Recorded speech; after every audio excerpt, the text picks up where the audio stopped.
إن أول بيت وضع للناس للذي ببكة مباركا وهدى للعالمين فيه آيات بينات مقام إبراهيم ومن دخله كان آمنا ولله على الناس حج البيت من استطاع إليه سبيلا ومن كفر فإن الله غني عن العالمين. الحمد لله رب العالمين، والعاقبة للمتقين ولا عدوان إلا على الظالمين. نحمده حمدا كثيرا طيبا مباركا فيه كما يحب ربنا ويرضى، حمدا يليق بجلال وجهه وعظيم سلطانه لا نحصي ثناء عليه هو كما أثنى على نفسه. أهل الثناء والمجد أحق ما قال العبد وكلنا له عبد. اللهم لا مانع لما أعطيت ولا معطي لما منعت ولا ينفع ذا الجد منك الجد. ونصلي ونسلم على من أرسله الله هاديا وبشيرا وداعيا إلى الله بإذنه وسراجا منيرا، أدى الأمانة وبلغ الرسالة ونصح الأمة وترك أمته على المحجة البيضاء ليلها كنهارها لا يزيغ عنها إلا هالك. اللهم اجزه خير ما جزيت نبيا عن أمته ورسولا عن دعوته ورسالته. اللهم أحينا على سنته وأمتنا على ملته واحشرنا في زمرته وأوردنا حوضه وارزقنا منه شربة بعدها أبدا. أما بعد، فنواصل مع دروس الحج والعمرة، ونشرع اليوم بعدما ذكرنا فضائل وأجر الحج والعمرة إلى بيت الله الحرام، نشرع في باب آخر وهو آداب وأخلاق يكون عليها الناسك في حجه وعمرته. فإذا توفرت الاستطاعة في الحج والعمرة وعزم الحاج أو المعتمر على أداء هذه العبادة الجليلة، فإنه يحسن في هذا المقام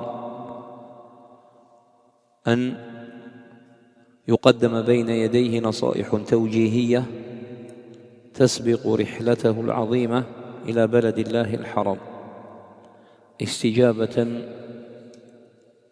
لأمر الله القدوس السلام القائل سبحانه وتعالى: ولله على الناس حج البيت من استطاع إليه سبيلا ومن كفر فإن الله غني عن العالمين.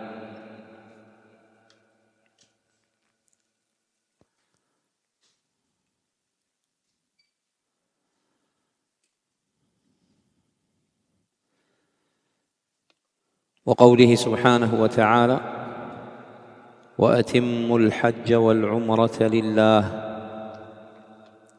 وتلبية للنداء الواجب في قوله صلى الله عليه وسلم: يا أيها الناس قد فرض الله عليكم الحج فحجوا. أخرجه الإمام مسلم وأحمد والبيهقي من حديث أبي هريرة رضي الله عنه. Alors on continue avec les cours de l'Hajj et de la Umrah. Et alhamdulillah, on a fini le chapitre qui concerne les mérites et les vertus de l'Hajj et de la Umrah. Et aujourd'hui, Inch'Allah, on entame un autre chapitre qui concerne l'éthique et les comportements doit se parer le pèlerin durant son pèlerinage ou sa umrah. Alors si une personne est prête, et quand on dit prête, à savoir, elle a cette capacité physique et financière. Et elle est décidée et déterminée, en ayant la volonté ferme à accomplir cet important rite d'adoration, à savoir le pèlerinage ou la umrah. Il serait pertinent de mettre à sa disposition entre ses mains des conseils, des recommandations avant son grand voyage vers la maison sacrée d'Allah. Et c'est pour répondre à l'ordre d'Allah Azza wa Jal. Il a dit subhanahu wa ta'ala dans sourate Ali Imran, et c'est un devoir envers Allah pour les personnes qui ont les moyens d'aller faire le pèlerinage de la maison. Et il a dit aussi dans sourate Al-Baqarah, et accomplissez pour Allah le pèlerinage et la umrah.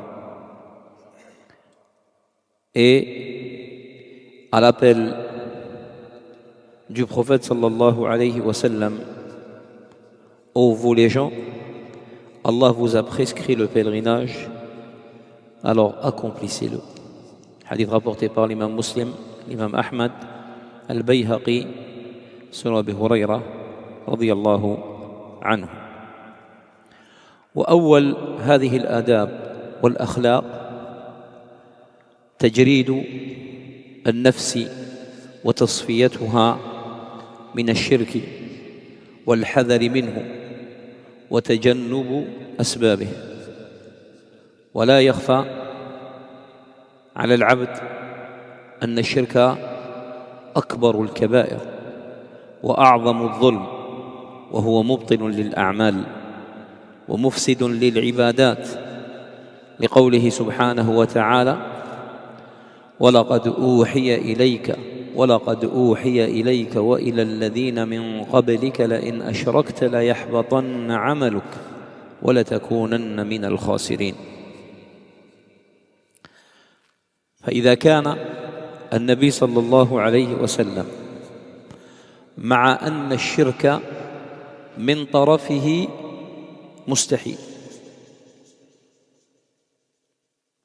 ومع ذلك يقول له الله عز وجل فرضا أن لو أشرك أو أشرك من قبله من الأنبياء لأحبط الله أعماله ولكانوا من الخاسرين. فكيف بمن هم أقل درجة من الأنبياء والرسل؟ فمن عزم على الحج أو العمرة فإنه إن لم يطهر نفسه من الشركيات المقترنة بمعتقده وأعماله فهذا يخشى عليه، فضلا عن ارتكابه لأعظم الذنوب، أن يضيع جهده وماله سدى بلا أجر ولا ثواب، لقوله سبحانه وتعالى في سورة الفرقان: وقدمنا إلى ما عملوا من عمل فجعلناه هباء منثورا.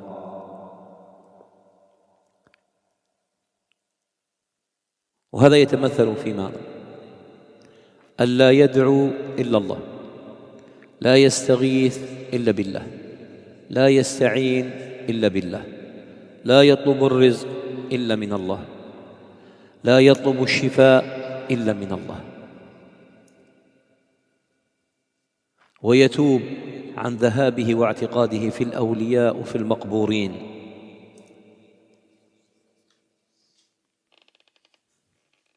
وهذه فرصة سانحة ومواتية حتى يمحو الله عز وجل عنه ما اقترفه فيما مضى من أيامه. Alors premièrement, premier comportement, première étude,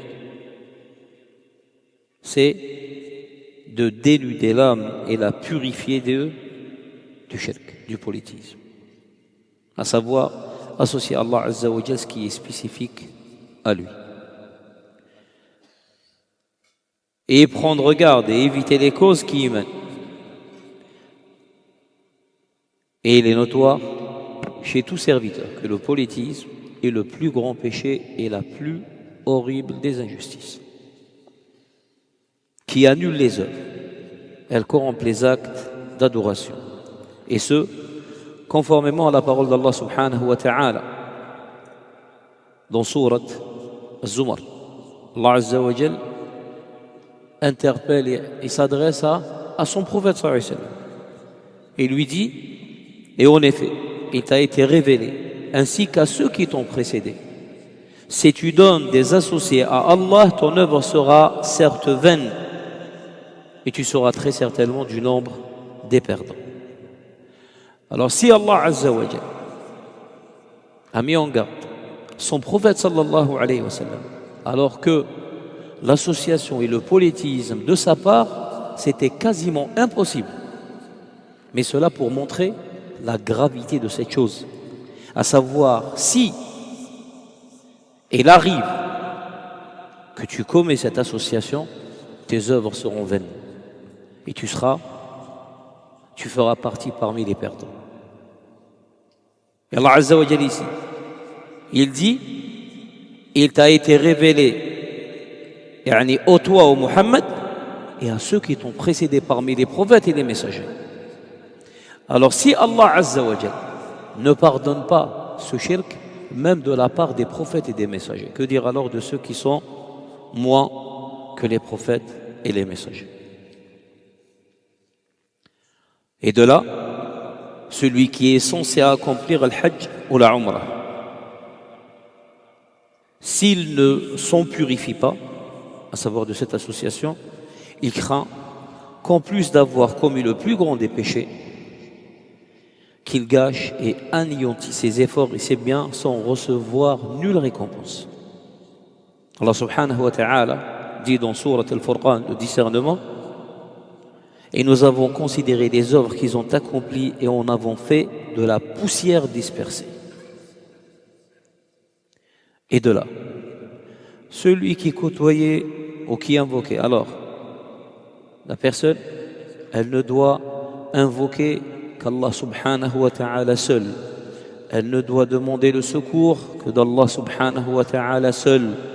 Elle ne doit demander la subsistance que d'Allah subhanahu wa ta'ala, la guérison, les bienfaits, tout cela, leur maître est le seul subhanahu wa ta'ala, Allah Azza wa Jalla.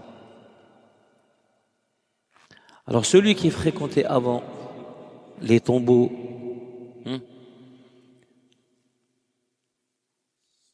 qui allait voir les charlatans et les sorciers, tout ça, il doit déjà arrêter tous ces types d'associations. Et ici, quand on parle de shirk, et shirk avec ces deux types, shirku binaw'ay, à savoir le grand et le petit, le majeur et le mineur. Ça englobe aussi l'ostentation. On ne fait pas le hajj pour avoir le titre de pèlerin. Et une remarque, celui qui passe tout son temps à prendre des photos et des vidéos là-bas, billahi alayk, c'est pour faire quoi? Laisse la chose entre toi et ton Seigneur subhanahu wa ta'ala.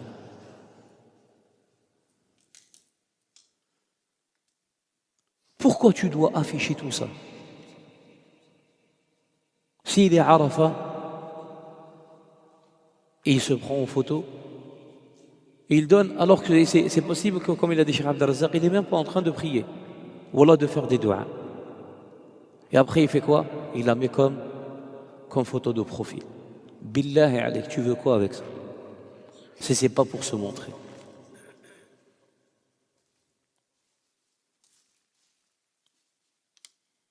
On va voir après les profits et les bénéfices de l'Hajj. Tout le Hajj, c'est un rappel de cette unicité d'Allah subhanahu wa ta'ala. La personne, elle fait le Hajj. Et c'est pour ça qu'est-ce qu'on a dit? Le prophète sallallahu alayhi wa sallam a exigé pour que le Hajj soit mabrour. لم يشترط أي حج. Il n'a pas demandé n'importe quel Hajj. Le Hajj, il a dit, ce Hajj qui fait pardonner tous les péchés et qui fait rentrer son auteur au paradis, c'est lequel? C'est le Hajj al-Mabrour. Le Hajj al-Mabrour, c'est lequel? C'est le Hajj accepté.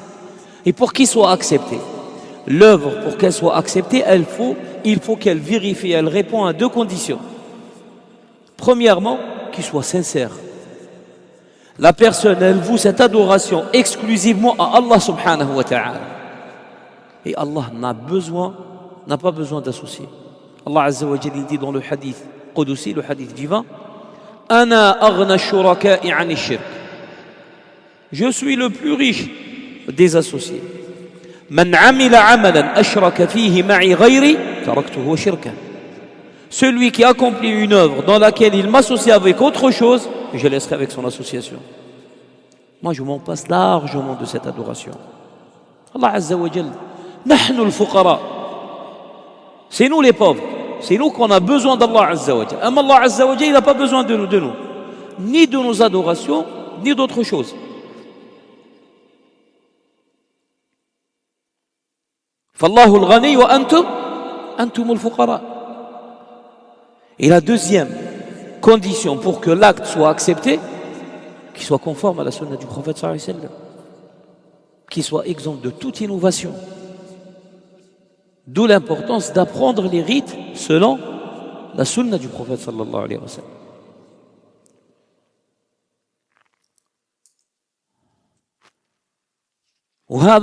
Vous allez voir là-bas, vous allez trouver et voir des gens qui embrassent tous les piliers, qui s'essuient à la Kaaba.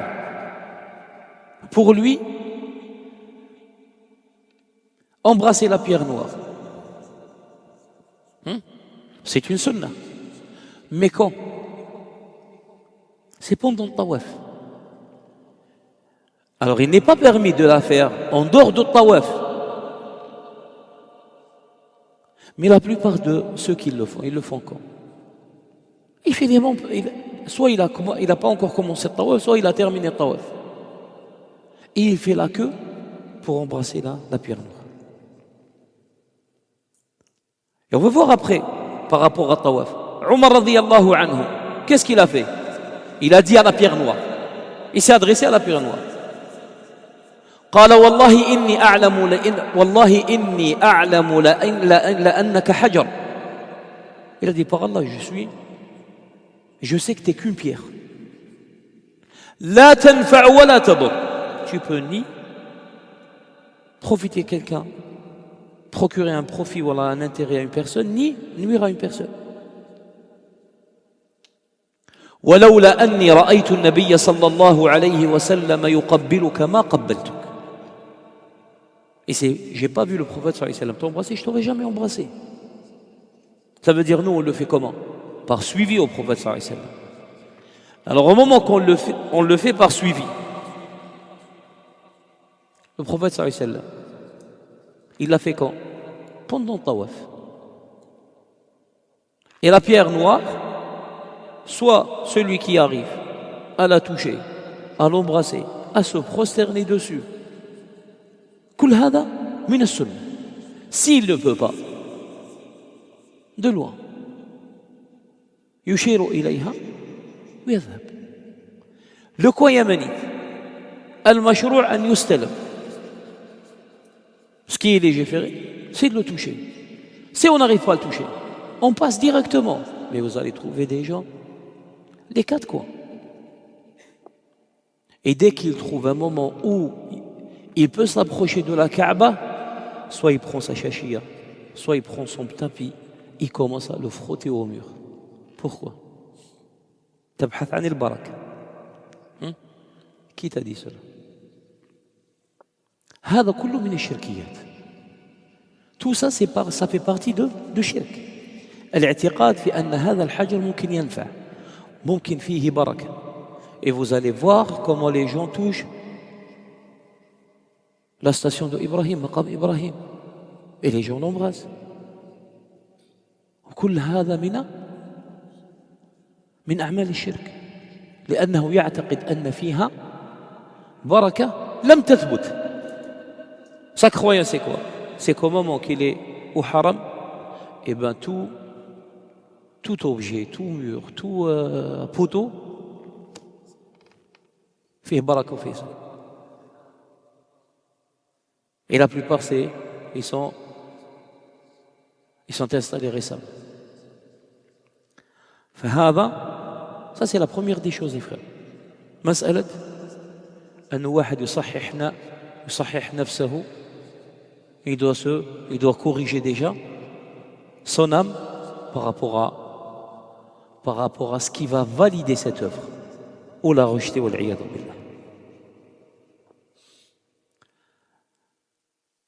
ثانيا المبادرة بالتوبة النصوح والإقلاع عن الذنوب والمعاصي وعدم العودة إليها أبدا والاستكثار من الحسنات.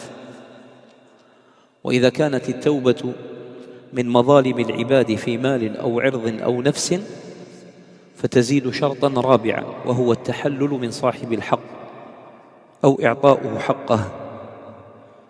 فباب التوبة مفتوح ما لم تغرغر الروح. وقد أمر الله سبحانه وتعالى عباده بالتوبة النصوح. قال سبحانه وتعالى في سورة التحريم: يا أيها الذين آمنوا توبوا إلى الله توبة نصوحا عسى ربكم أن يكفر عنكم سيئاتكم ويدخلكم جنات تجري من تحتها الأنهار يوم لا يخزي الله النبي والذين آمنوا معه نورهم يسعى بين أيديهم وبأيمانهم يقولون ربنا أتمم لنا نورنا واغفر لنا إنك على كل شيء قدير. قال الإمام البغوي رحمه الله: واختلفوا في معناها، يعني في معنى التوبة النصوح. قال عمر وأبي ومعاذ، عمر بن الخطاب وأبي بن كعب ومعاذ بن جبل رضي الله عنهم، قالوا التوبة النصوح أن يتوب ثم لا يعود إلى الذنب كما لا يعود اللبن إلى الضرع. وقال الحسن البصري رحمه الله: هي أن يكون العبد نادما على ما مضى مجمعا على ألا يعود فيه. وقال الكلبي رحمه الله: أن يستغفر باللسان ويندم بالقلب ويمسك بالبدن. وقال سعيد بن المسيب رحمه الله: توبة تنصحون بها أنفسكم. وقال محمد بن كعب القرظي رحمه الله: التوبة النصوح يجمعها 4 أشياء: الاستغفار باللسان والإقلاع بالأبدان وإضمار ترك العود بالجنان ومهاجرة سيء الإخوان. Alors deuxièmement, s'empresser d'effectuer un repentir pur et sincère, de délaisser les péchés et d'avoir la ferme volonté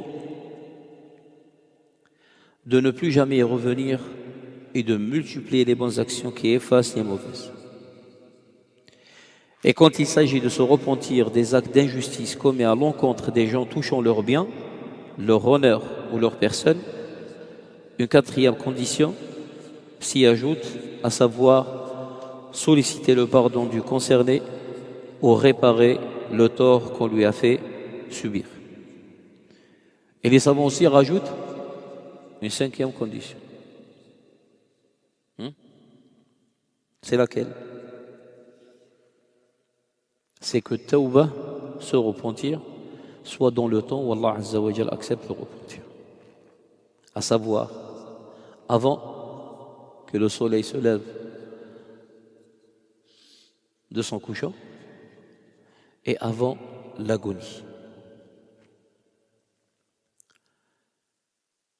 Ainsi, la porte du repentir est toujours ouverte, à savoir avant ces deux moments.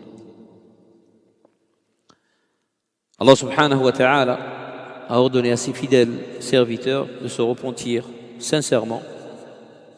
Et c'est dans ce sens qu'il a dit subhanahu wa ta'ala dans Surat At-Tahrim, ô vous qui avez cru, repentez-vous à Allah d'un repentir sincère. Il se peut que votre Seigneur vous efface vos fautes et qu'il vous fasse entrer dans les jardins sous lesquels coulent les ruisseaux, le jour où Allah épargnera l'ignominie aux prophètes et à ceux qui croient avec lui. Leur lumière courra devant eux et à leur droite, ils diront Seigneur, parfais-nous notre lumière et pardonne-nous car tu es omnipotent. Ici, قول الله عز وجل عسى ربكم, ils le traduisent par il se peut, alors que sa traduction elle est pas bonne. Car asa ici لا تفيد الشك وإنما تفيد اليقين. D'accord? Asa dans la langue arabe, elle peut avoir le sens du doute dans un contexte, mais on peut la traduire par certainement, qui annule le doute. Et dans ce sens-là, de ce verset, elle signifie plus le deuxième sens qui est certainement Allah Azza wa Jal efface vos péchés. L'imam al-Baghawi rahimahullah a dit les savants ont émis divers avis à propos de sa signification, à savoir la signification de ce repentir nasuh. Nasuh, pur et sincère. Omar ibn al-Khattab et Ubay ibn Ka'b et Mu'ad ibn Jabal radiyallahu anhum ont dit le repentir nasuh sincère est de se repentir puis de ne pas récidiver. À l'instar du lait qui, lorsqu'il est trait de la mamelle, n'y retournera plus. Maintenant, ça, c'est quand? Ça veut dire au moment du repentir. La personne, elle doit réunir ses conditions. D'accord? C'est quoi les conditions? L'imam al-Hassan al-Basri rahimahullah, il a dit c'est le fait pour le serviteur de regretter le passé et de se résoudre à ne plus y retourner. L'imam al-Kilabi rahimahullah a dit c'est le fait de demander verbalement le pardon, de regretter par le cœur et de s'abstenir par le corps. L'imam Saïd al-Musayyib rahimahullah, il a dit à propos de la signification du mot nasuh, sincère, il dit c'est un repentir par lequel vous donnez conseil à vous-même. Nasaha min an-nasiha. Et le conseil, la personne, elle le donne à elle-même. Et l'imam al-Qurtubi rahimahullah, il a dit le repentir nasuh, il est constitué de 4 choses, à savoir solliciter le pardon verbalement, abandonner le péché corporellement, se résoudre à ne plus retourner du fin fond du cœur et abandonner la mauvaise fréquentation. Alors,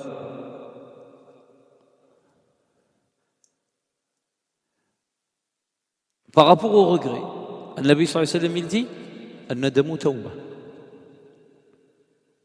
Alors le repentir, premièrement, c'est quoi? C'est la première condition, al-iqla'. C'est d'arrêter déjà. Al-iqla', c'est quoi? Le sens linguistique, c'est comme la personne, elle s'arrache de ce péché, d'une façon qu'elle ne retourne plus. Aqla'a ay kaffa. Ça veut dire il a arrêté le péché sur le champ. Deuxième condition, al-nadam. Wal-nadamu tawba, comme il a dit le prophète. Le regret, les remords. Savoir que la personne, à chaque fois, elle regrette et elle a des remords d'avoir commis ce péché. Contrairement à celui, عكس من يحن إلى الذنب, à savoir, il a de la nostalgie, ça lui manque. Il dit si seulement. حتى ولو كان مزحا, même s'il le dit comme ça par divertissement. فالندم توبة. Le regret fait partie de la tauba. Troisièmement, au moment de se repentir, أن يعزم على عدم العودة إليه, c'est d'avoir la volonté ferme de ne plus y retourner.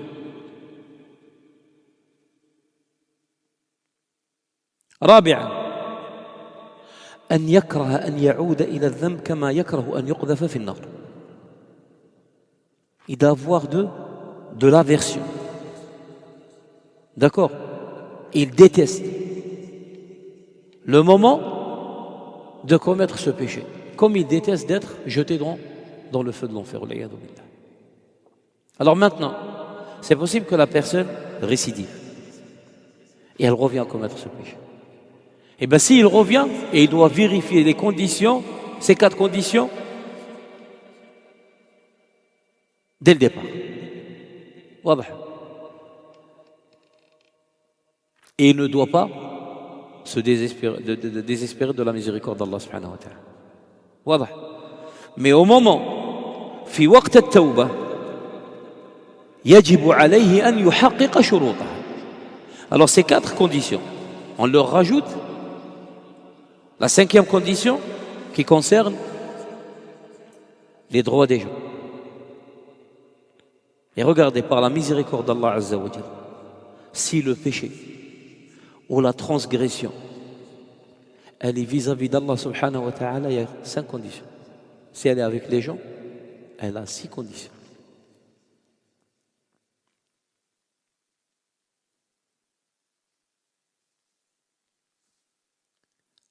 Alors la 5e, restituez les dépôts et les droits des gens aux ayants droit.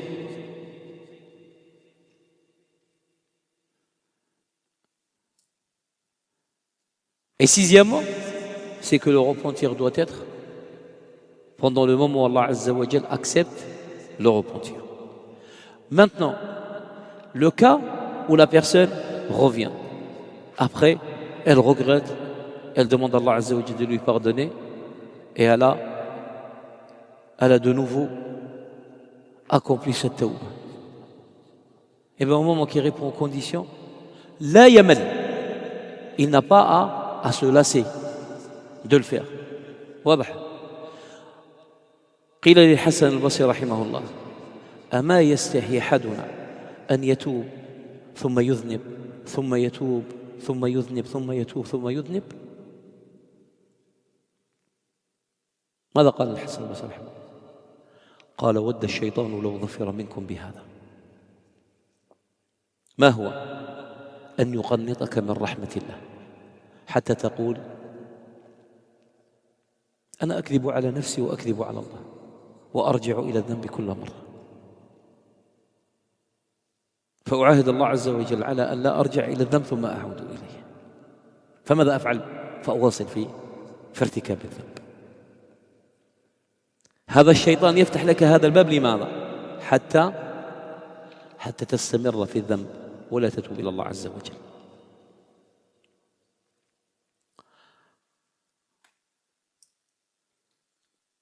الحسن البصري رحمه الله, il a été interrogé. L'un parmi nous, il ne doit pas avoir honte d'Allah subhanahu wa ta'ala. À chaque fois qu'il décide de se repentir, il récidive, après il se repent, il se récidive, après il se repent, il récidive. Il a dit: Shaitan, s'il pouvait avoir ça, cette chose-là de votre part. Laquelle? À savoir de vous désespérer de la miséricorde d'Allah Azza wa Jalla. Comment? Une fois que la personne a décidé de se repentir à Allah Azza wa Jalla, et après, elle a récidivé, elle est revenue au repentir, elle a récidivé. À un certain moment, elle se dit, je mens à Allah Azza wa Jal et je mens à ma personne. Je ne me repens plus et je persiste sur le péché. Et Shaitan, il attend impatiemment pour que vous faites ça. Alors, ce qui convient aux musulmans, de vérifier ces conditions. Maintenant, لو حدث وضعف وأذنب يرجع إلى الله عز وجل. ورحمة الله عز وجل أعظم من أن تشملك أنت وعباده سبحانه وتعالى. Le prophète sallallahu alayhi wa sallam, il dit dans un hadith qudsi que le prophète, que Allah Azza wa Jalla il dit لو أتاني بقراب الأرض خطايا ثم أتاني لا يشرك بي شيئا لأتيتها بقرابها مغفرة. Si le serviteur viendra le jour du jugement avec l'équivalent de cette terre comme péché, à condition qu'il n'associe pas avec Allah Azza wa Jal autre divinité. Allah Azza wa Jal viendra avec l'équivalent de cette terre, pardon et miséricorde.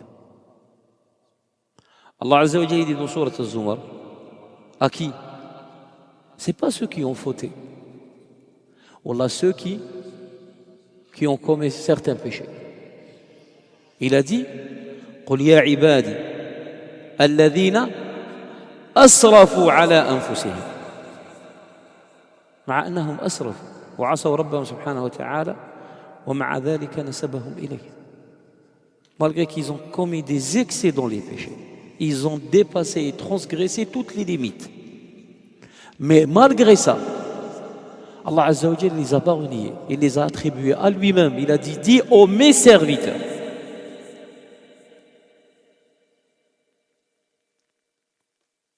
قل يا عبادي الذين أسرفوا على أنفسهم لا تقنطوا من رحمة الله. Ne désespérez pas de la miséricorde d'Allah. إن الله يغفر الذنوب جميعا. Allah pardonne tous les péchés. إنه هو الغفور الرحيم. Il est certes le pardonneur, le miséricordieux. Et de là, une remarque. Cela n'est pas une invitation à commettre les péchés. واضح. C'est pas parce que la rahma d'Allah subhanahu wa ta'ala est grande et immense et la porte du repentir est ouverte que cela invite et incite les gens à commettre les péchés. Hasha lillah. لأنك لا تدري على أي ساعة تقبض. Parce que personne ne sait quand est-ce qu'Allah Azza wa Jal a décidé de reprendre ton âme. S'il t'a donné cette occasion pour te repentir, qui peut te garantir que la prochaine fois, tu auras encore cette occasion? Et avec ça, tu n'auras aucun argument devant Allah Azza wa Jal. Pourquoi? Parce qu'il t'a donné encore plusieurs fois des occasions pour revenir vers lui. وَمَا رَبُّكَ بِظَلَّامٍ لِلْعَبِيدِ. Et Allah n'est point injuste envers ses serviteurs. À savoir, c'est ce que tes mains ont commis ou l'ont acquis. فَلَا تَلُومَنَّ إِلَّا نَفْسَكَ. S'il y a des reproches à faire, tu dois les faire à toi-même. واضح.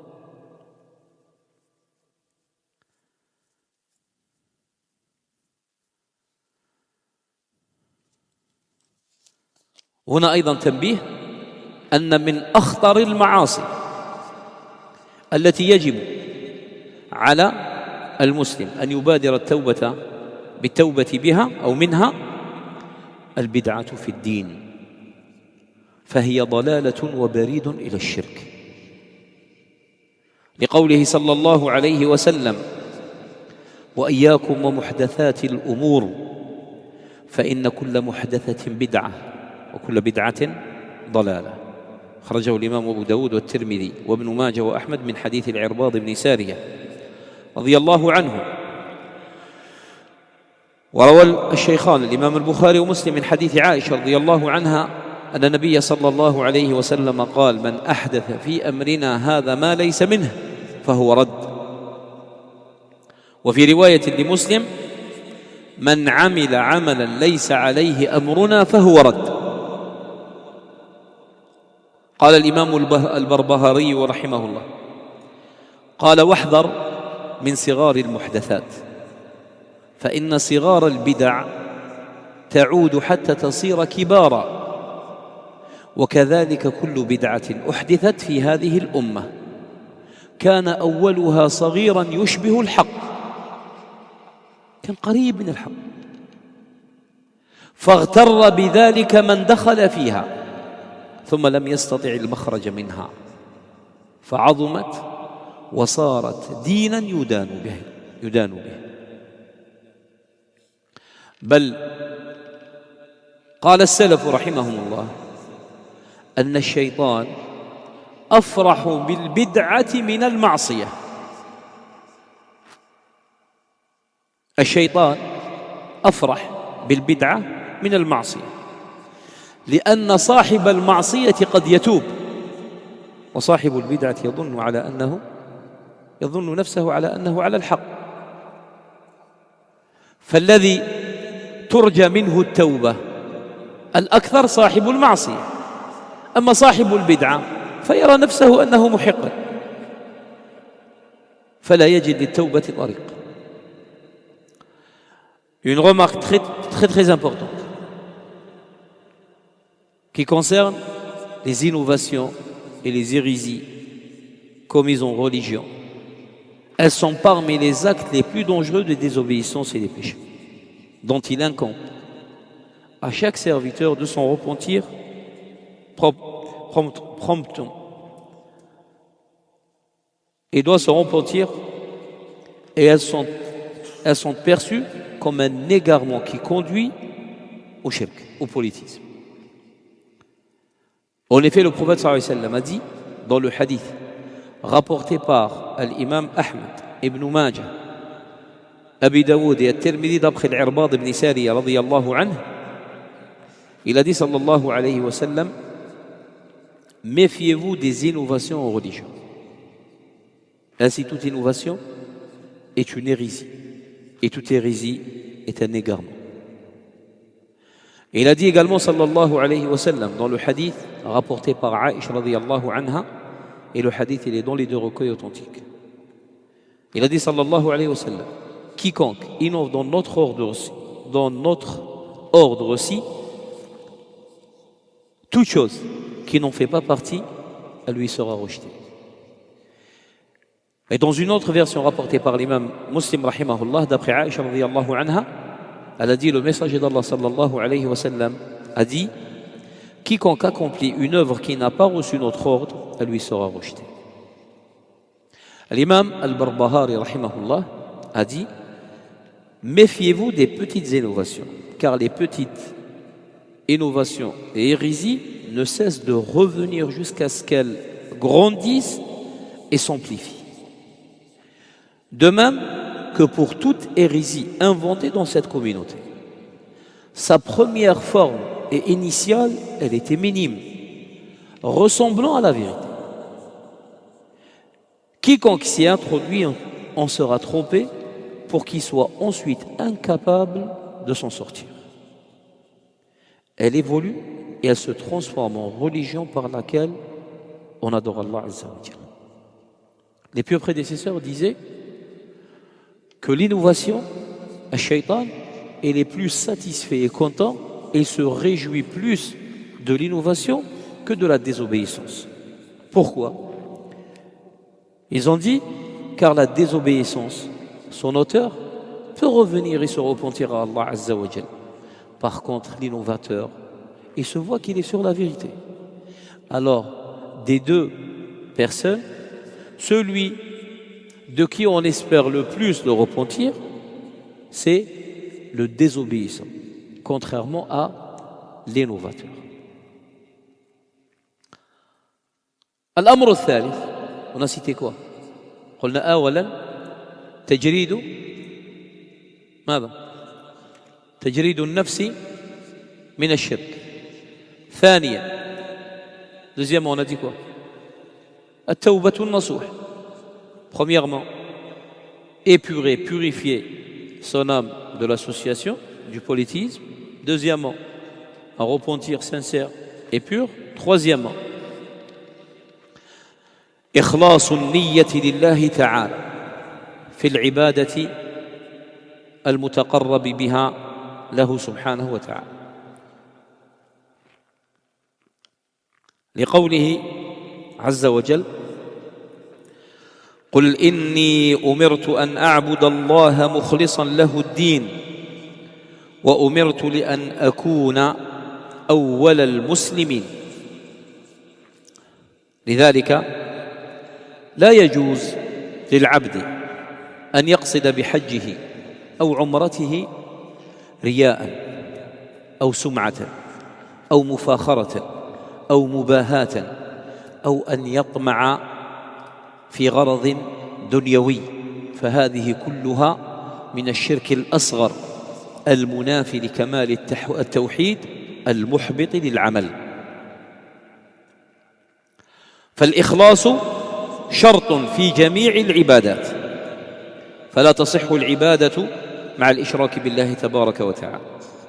قال عز شأنه: فمن كان يرجو لقاء ربه فليعمل عملا صالحا ولا يشرك بعبادة ربه أحدا. فليعمل عملا صالحا أي موافقا لهدي النبي صلى الله عليه وسلم،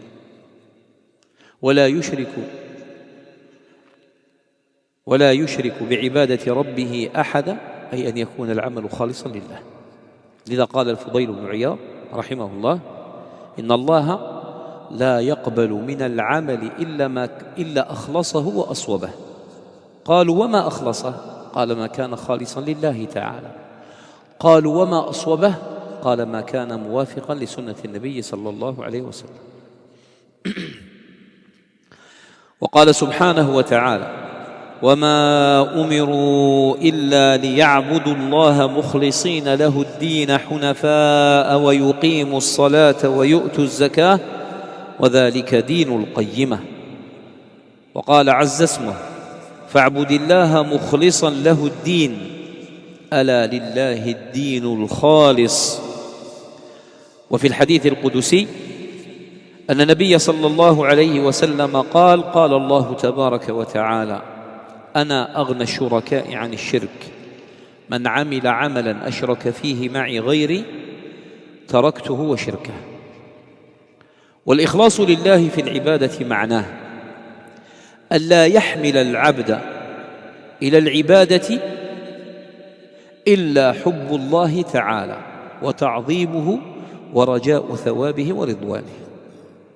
ولهذا قال الله تعالى عن رسوله صلى الله عليه وسلم: قال: محمد رسول الله والذين معه أشداء على الكفار رحماء بينهم تراهم ركعا سجدا يبتغون فضلا من الله ورضوانا.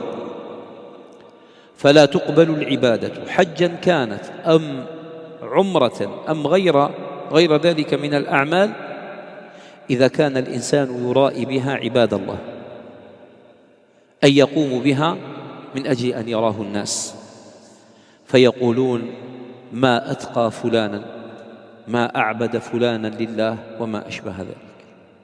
بل جاء في أثر أن الله عز وجل يقول لهذا العبد يوم القيامة إذا جاء يطلب الأجر يقول: إنما فعلت ذلك لوجه فلان فاسأله الأجر. إنما فعلته لي لفلان فاسأله أن يثيبك اليوم، اسأله الأجر اليوم. ولا تقبل العبادة إذا كان الحامل عليها رؤية الأماكن أو رؤية الناس أو ما أشبه ذلك مما ينافي الإخلاص. ولهذا يجب على الحجاج الذين يقصدون البيت الحرام أن يخلصوا نيتهم لله عز وجل، رؤية الأماكن يعني لا يذهب للسياحة، لا يذهب لرؤية البقاع يعني وكأنه سائح، بل يجب على الحجاج الذين يقصدون البيت الحرام أن يخلصوا نيتهم لله عز وجل، وألا يكون غرضهم أن يشاهدوا العالم الإسلامي أو أن يتجروا أو أن يقال فلان يحج كل سنة وما أشبه ذلك. فالنبي صلى الله عليه وسلم قال: من راى الله به، ومن سمع الله به. من راى يعني من فعل الشيء حتى يراه الناس أو حتى يتحدث عنه الناس فضحه الله عز وجل. Troisièmement, consacrer son intention à Allah Azza wa Jal. Et ça, c'est un travail perpétuel, les frères. Mas'alat mu'alajat al-niyya, les pieux prédécesseurs. Minhum man amdha 40 sana wa huwa yusahhihu niyyata. Des pieux prédécesseurs, des compagnons, ils passaient leur temps à corriger quoi? Cette intention. Alors c'est un travail, et à chaque fois que la personne, le shaitan yadkhul min hadha al-bab, il essaye d'entrer par cette porte. On te regarde, on te voit, on parle de toi. وَالنَّفْسُ وَالْعَبْدُ بِجِبِلَّتِهِ يُحِبُّ الْمَدْحَ. Peu de gens, إلا من رحم الله, mais en général, tout le monde aime qu'on parle d'eux, qu'on leur fait des éloges. إلا من رحم الله.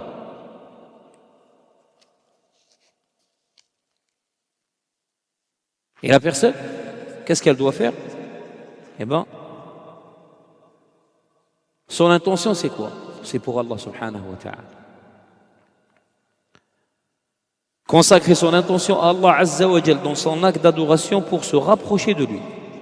En effet, Allah Azza wa Jal a dit dans sourate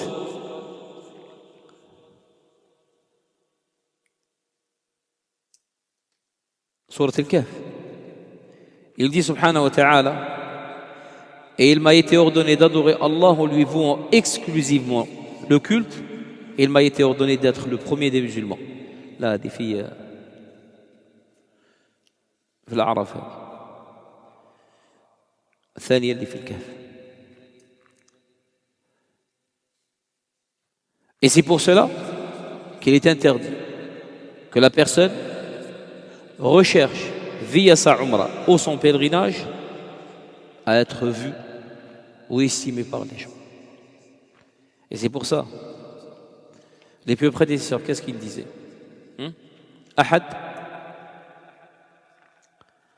أحد الزمر هذه مش الأعراب، أنا أقول المسلمين الزمر.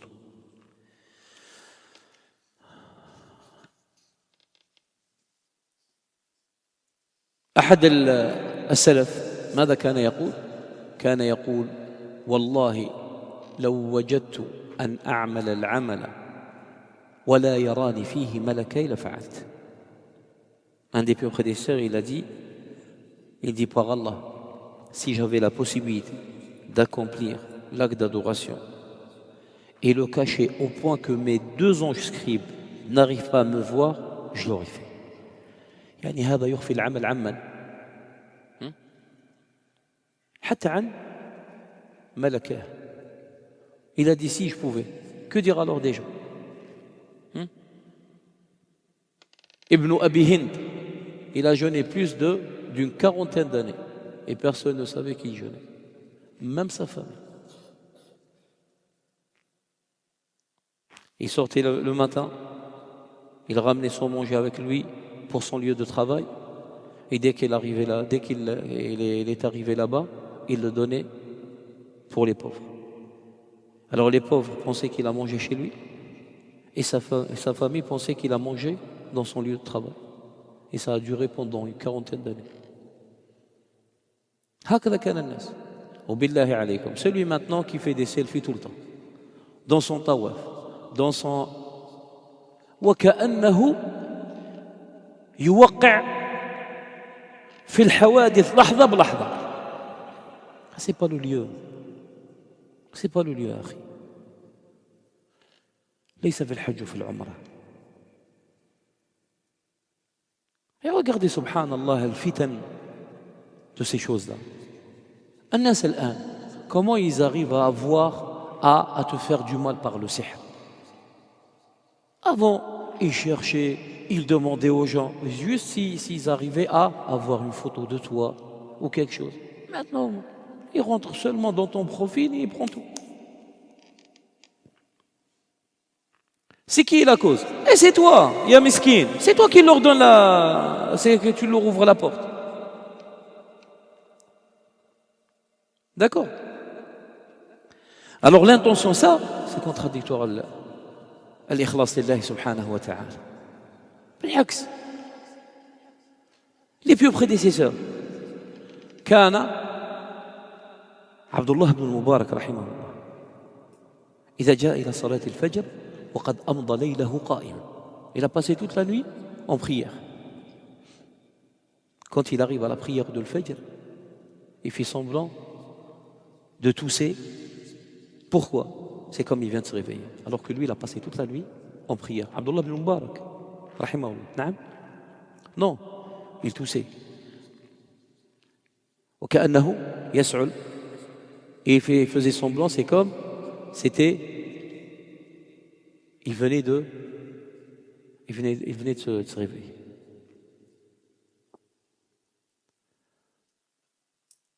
وكان في مجلسه إذا ذكر حديثا وتأثر وتملكت العبرة والدمعة منه غطى عينيه بالعمامة ويوهم أنه مسكوم. Et pendant son assise, dès qu'il cite un hadith, et ce hadith-là le rend ému, il est aux limites de pleurer, il commence à avoir des larmes. Il cachait ses yeux avec le turban et il faisait semblant qu'il est enrhumé. لماذا؟ حتى يخفي ذلك. Regardez et comparez entre eux et nous. أين الإخلاص؟ Toi tu le fais pour Allah subhanahu wa ta'ala. Wallahi هذا الذي ينفعك. C'est ce que tu vas trouver.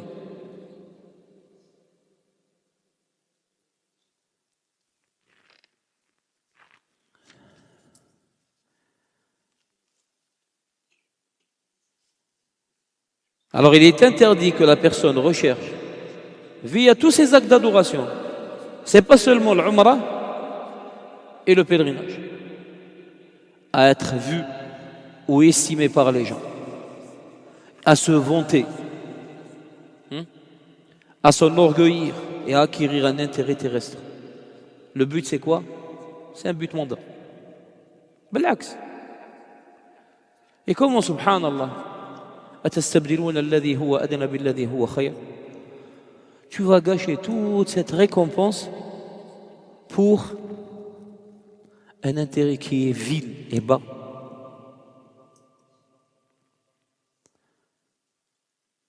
Et la sincérité, l'ikhlas, est donc une condition de validité dans les actes cultuels. Et aucun ne peut en être valide si l'on y associe d'autres à Allah Azza wa Jal dans ces actes d'adoration. Allah subhanahu wa ta'ala dit dans Sourate Al-Kahf: et quiconque donc espère rencontrer son Seigneur, qu'il fasse de bonnes actions. De bonnes actions, les mufassirin, les exégètes, qu'est-ce qu'ils disent? Ils disent à savoir, al-amal il est salih, l'action elle est bonne, si elle est conforme à la sunna du prophète sallallahu alayhi wa sallam. Et qui n'associe dans son adoration aucun autre à son Seigneur. Et ça c'est quoi? C'est l'ikhlas. Et Allah subhanahu wa ta'ala dit également, Surat Al-Bayyinah, il ne leur a été commandé cependant que d'adorer Allah lui vaut un culte exclusif, d'accomplir la salat et d'acquitter la zakat, et voilà la religion de droiture. Et Allah Azza wa Jal, il a dit aussi, et nous t'avons fait descendre le livre en toute vérité. adore donc Allah, on lui voue un culte exclusif, et c'est à Allah qu'appartient la religion pure. Et selon le hadith authentique, le hadith divin, le prophète sallallahu alayhi wa sallam a dit, Allah le Très-Haut a dit subhanahu wa ta'ala, il a dit, de tous les associés, je suis celui qui se passe le plus de shirk. Quiconque accomplit une œuvre dans laquelle il m'associe à d'autres, je le laisse lui et son œuvre aux associés. Et être sincère dans l'acte d'adoration signifie que le fidèle ne l'entreprend que pour l'amour d'Allah subhanahu wa ta'ala, pour sa glorification et dans l'espoir de jouir de sa récompense et de son agrément le jour du jugement. Voilà pourquoi Allah azza wa jalla a dit à son prophète sallallahu alayhi wa sallam, Allah subhanahu wa ta'ala dit dans sourate Al-Fath, Muhammadun Rasulullah. Muhammad est le messager d'Allah sallallahu alayhi wa sallam. Et ceux qui sont avec lui sont durs envers les mécréants, miséricordieux entre eux. Tu les vois inclinés, prosternés. Pour quelle raison? Recherchons d'Allah grâce et agrément. Alors l'acte d'adoration, sous la forme du pèlerinage ou d'autres actes, ne saurait être agréé si son auteur le fait pour être vu par les autres. C'est-à-dire qu'il le fait, voilà, s'il le fait, pour que les gens le voient et disent qu'un tel est pieux ou c'est un dévot parmi les adorateurs. Allah subhanahu wa ta'ala, tout cela ne l'accepte pas. Si l'intention de la personne est cela. Et l'on n'agrée pas non plus l'acte cultuel ou d'adoration mené dans le seul but, à savoir c'est quoi? De visiter les lieux saints. C'est possible, vous dites, comment quelqu'un va faire le hajj? Une fois, en rentrant de l'Hajj, une sœur qui était avec une autre agence.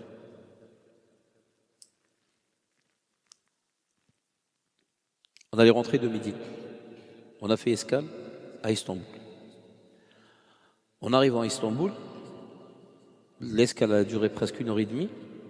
Après, on allait repartir. On a pris la correspondance pour Paris. Et je vois une dame, elle a commencé à crier.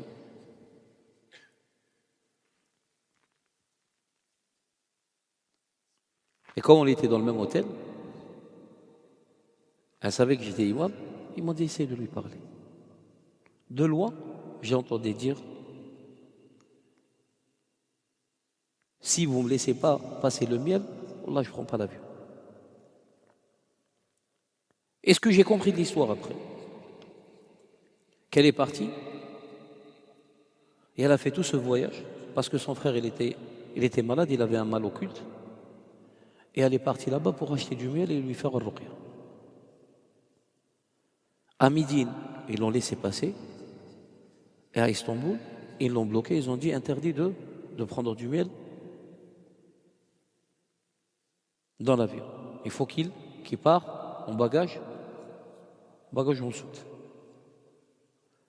Et comme ils ne l'ont pas laissé, elle a retourné l'aéroport. Et quand il lui a dit c'est ça, tu es venu pour le Hajj? Elle a dit moi je ne suis pas venu ni pour le Hajj ni pour la Umrah. Je suis venu seulement pour ça. C'est possible, elle l'a dit sous l'effet de la colère. Voilà. Ça commence, subhanallah, quelqu'un il peut penser à ça. Tu pars là-bas pour ça. Wallah, quelqu'un il est là-bas pour faire quoi? Du tourisme. Juste visiter quoi? Les lieux saints. Hada, ou même si tu as accompli tous les actes de l'Hajj. Le Hajj n'est pas valable. Parce que l'intention, c'est pas pour accomplir le Hajj. واضح. إنما الأعمال بالنيات. Les œuvres ne valent que selon leurs intentions. فمن كانت هجرته لله ورسوله فهجرته لله ورسوله ومن كانت هجرته لدنيا يصيبها أو امرأة ينكحها فهجرته إلى ما هاجر إليه. Alors l'acte d'adoration n'est plus agréé s'il est mené dans le seul but de visiter les lieux saints, ou là de voir des gens ou d'autres objectifs similaires, incompatibles avec la sincérité. Voilà pourquoi les pèlerins qui vont à la maison sacrée, ceux qui veulent accomplir le hajj et la umrah, ils doivent nourrir une intention sincère à l'égard d'Allah Azza wa Jal, le puissant, le majestueux subhanahu wa ta'ala, et ne pas avoir pour seul dessein de découvrir le monde musulman, ou là de faire du commerce ou de faire dire de la part des gens un tel a fait le pèlerinage chaque, ou là un tel il fait le pèlerinage chaque année, ou d'autres commentaires pareils. واضح. Ou là seulement pour avoir le titre al-hajj. Et à certains, si tu l'appelles pas al-hajj, il gleb al-hal.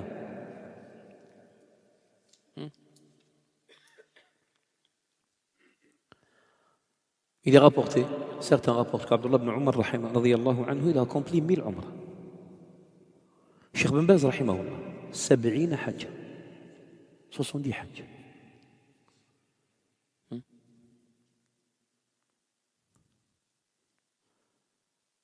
وهذا لا يكاد يذكر.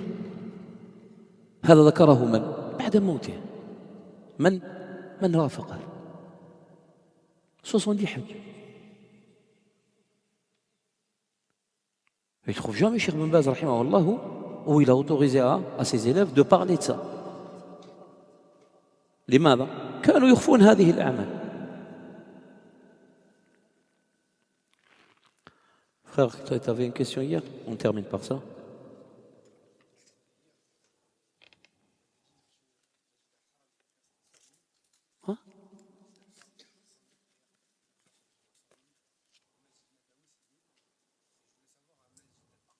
Le Masjid al-Aqsa, il y a deux versions. Il y a un hadith qui dit 500 et un autre hadith qui est authentique aussi qui dit 250. Il n'y a pas de mal, c'est maintenant. Mais maintenant, il ne sait pas. Regardez, le but c'est quoi?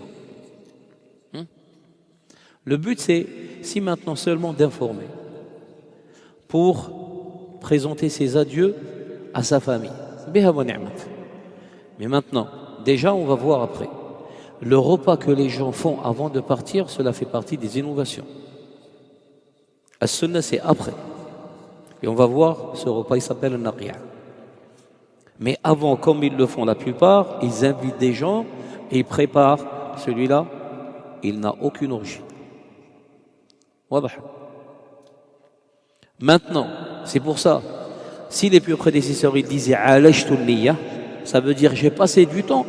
Il a dit 40 ans à corriger mon intention. La personne, elle doit épurer et purifier son intention. Si maintenant c'est juste, Foulan, voilà, je vais partir au Hajj, Inch'Allah. Si Allah Azza wa Jalla facilite, je te demande pardon, c'est possible que je ne reviens pas. Et c'est pour ça, les invocations rapportées avant, on va les voir, Inch'Allah, fi ahkam al-safar, que la personne, elle dit أستودعكم الله الذي لا تضيع ودائعه.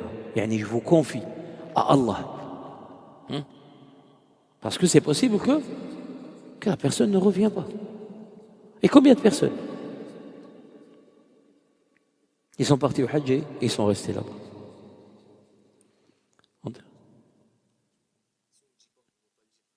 لا. نعم إذا كان الآن في الحيز الضيق واضح. C'est pas, il n'y a pas de mal. Et maintenant, surtout par rapport à la famille. Et la personne, elle essaye, elle regroupe entre les deux. Informer la famille proche et de le faire juste pour les informer, pas pour qu'on parle de lui, Foulan il est parti au Hajj. واضح. خلاص أخي. والله تعالى أعلى وأعلم. سبحانك اللهم وبحمدك أشهد أن لا إله إلا أنت أستغفرك وأتوب إليك. Demain, Inch'Allah.